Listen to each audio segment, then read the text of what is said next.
नमस्कार दोस्तों। 14 नवंबर साल 1971 अमेरिका में नॉर्थ वेस्ट ओरिएंट एयरलाइन की एक फ्लाइट पोर्टलैंड शहर से टेक ऑफ करती है। यह एक बड़े ही छोटी सी आधे घंटे की फ्लाइट है जो बगल के सिएटल शहर में जा रही है और इसमें ज़्यादा लोग भी नहीं बैठे हैं, सिर्फ 36 पैसेंजर और 6 क्रू मेंबर्स हैं। लेकिन यह लोग इस बात से अनजान हैं कि आज इनके बीच इस फ्लाइट में एक हाईजैकर भी मौजूद है। एक बंदा टीबी कूपर नाम से। दिखने में यह हाईजैकर किसी एक बिजनेसमैन की तरह लगता है। इसने वैसे ही कपड़े बिल्कुल डाल रखे हैं, एक सूट, टाई, व्हाइट शर्ट और ब्लैक पैंट, और इसकी उम्र होगी करीब मिड 40s में। लेकिन यह जानबूझकर फ्लाइट के बिल्कुल आखिरी सीट पर बैठा है, सीट 18E।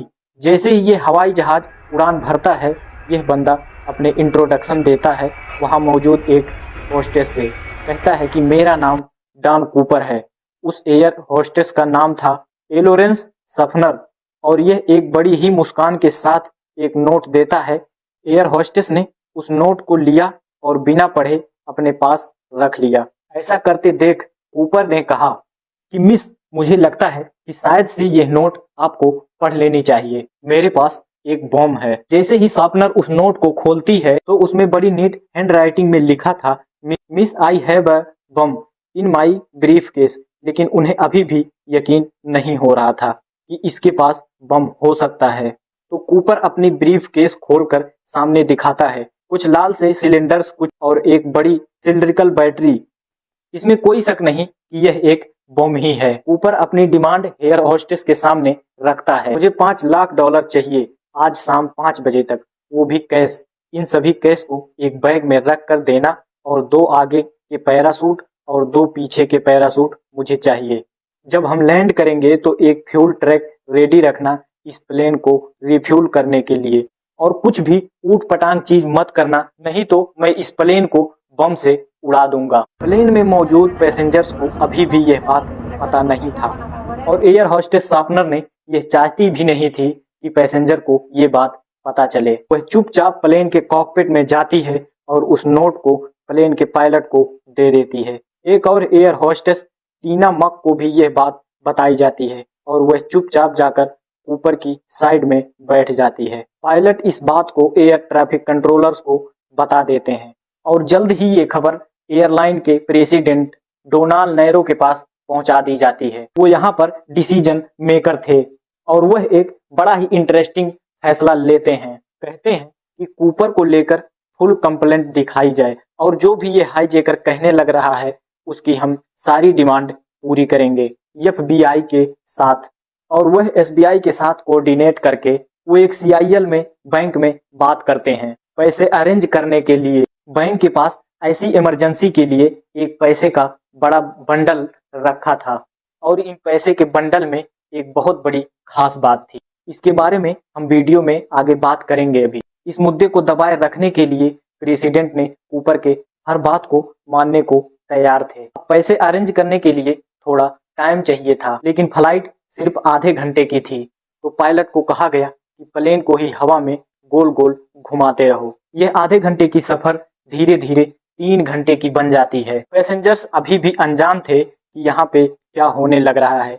फाइनली 5:46 PM पर जाकर यह फ्लाइट लैंड करता है सिएटल के एक एयरपोर्ट पर। सिर्फ एक एयरलाइंस का रिप्रेजेंटेटिव फ्लाइट के पास आता है पैसों का बंडल और पैरासूट लेकर। जब चारों पैरासूट और पैसों का बंडल कूपर को दे दिया जाता है, तब कूपर ने इजाजत दी कि अब पैसेंजर को उतारा जाए, सिवाय टीना मक के। प्लान के अनुसार इस प्लेन को फिर से रिफ्यूल किया जाता है और ये फिर से उड़ान भरता है। अब प्लेन में सिर्फ प्लेन के पायलट हैं, टीना मकलो और कूपर। कूपर फिर से इंटरेक्शन देने लगता है फ्लाइट को किस एंगल पर उड़ाना है, किस स्पीड पर उड़ाना है। प्लेन की हाइट 10,000 फीट पर हो, बिग की पोजीशन 15 डिग्री हो और प्लेन की स्पीड जितनी धीरे हो सके उतनी धीरे रखना। अब आगे जो होता है वो बिल्कुल हैरान कर देने वाला था। ऊपर टीना मकलू को कहता है कि वो कॉकपिट में चली जाए और दरवाजा बंद कर ले। प्लेन के पीछे वाले हिस्से में ऊपर अकेला था। यह अपने पैरासूट निकालकर रेडी होता है डाइव करने के लिए। कुछ ही मिनटों बाद कॉकपिट में एक वार्निंग लाइट फ्लैश करती है। ये इंडिकेट करते हुए कि प्लेन के पीछे के स्टेयर्स डिफाइल कर दिया गया है। कूपर पैसे और पैराशूट के साथ उन्हीं सीढ़ियों से छलांग लगा देता है, लेकिन 8:13 पर पायलट ने यह जरूर नोटिस किया कि प्लेन के पीछे का हिस्सा थोड़ा सा उठ चुका है। इसके बाद जाकर पायलट इस एरोप्लेन को नोएडा के रेनो शहर में ले जाकर लैंड करा देते हैं। पुलिस को इन्फॉर्म किया जाता है। पुलिस प्लेन की छानबीन करते हैं, लेकिन उन्हें कूपर का कोई नामो निशान नहीं मिला। पुलिस को मिलता है एक टाइम जिस पे क्लिप लगा हुआ था और कुछ पैराशूट के फटे हुए हिस्से जिसको कूपर ने इस्तेमाल किया था अपने पैसे के बैग को कवर करने के लिए। उसी दिन से एसबीआई ने अपनी इन्वेस्टिगेशन शुरू कर दी थी कूपर को ढूंढने के लिए, लेकिन फिर भी कूपर का कोई नामो निशान नहीं मिला। यह इन्वेस्टिगेशन 45 साल तक चलती रही, लेकिन 2016 में ऑफिशियली इसको खत्म किया जाता है। लेकिन अभी भी बहुत सारे सवाल अधूरे हैं। आज तक के इतिहास का पहला ऐसा हाईजैक है जिसे कोई भी सॉल्व नहीं कर पाया। आखिर कूपर कौन था, उसके साथ आगे क्या हुआ, क्या वो पैसे पुलिस वापस रिकवर कर पाई? सवाल बहुत सारे हैं, आइए समझने की कोशिश करते हैं।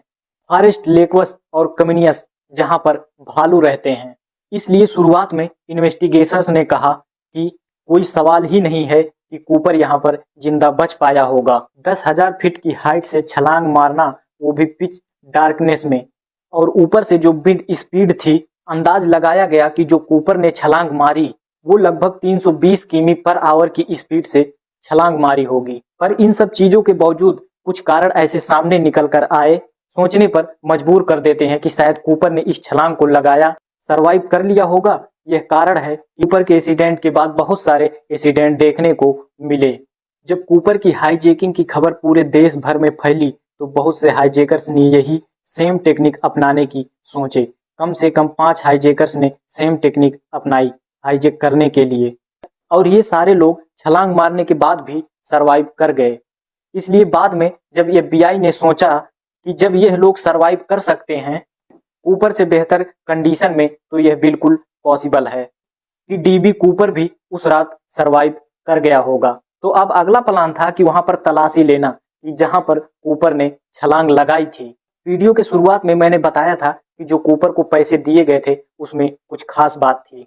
उन पैसों में खास बात यह थी, यह सारे के सारे $20 के बिल थे। 10,000 नोट्स और $20 के बिल तभी बन गए जब $2 लाख और इन सभी नोट पर जो सीरियल नंबर लिखे हुए थे उनको बैंक में नोट डाउन कर रखा था। एफबीआई ने इस सीरियल नंबर को पूरे देश भर में बांट दिया।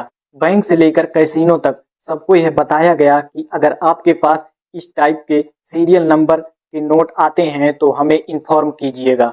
लेकिन पुलिस और एफबीआई के लिए कूपर को ढूंढना मुश्किल हो रहा था, क्योंकि रिसर्च एरिया फैक्चुअल में कहां पर ड्रॉ किया जाए यह किसी को समझ में नहीं आ रहा था। इन्वेस्टिगेटर्स का बेस्ट एस्टिमेट था कि कहीं ना कहीं कूपर वाशिंगटन स्टेट में लेक मार्विन के पास लैंड किया होगा।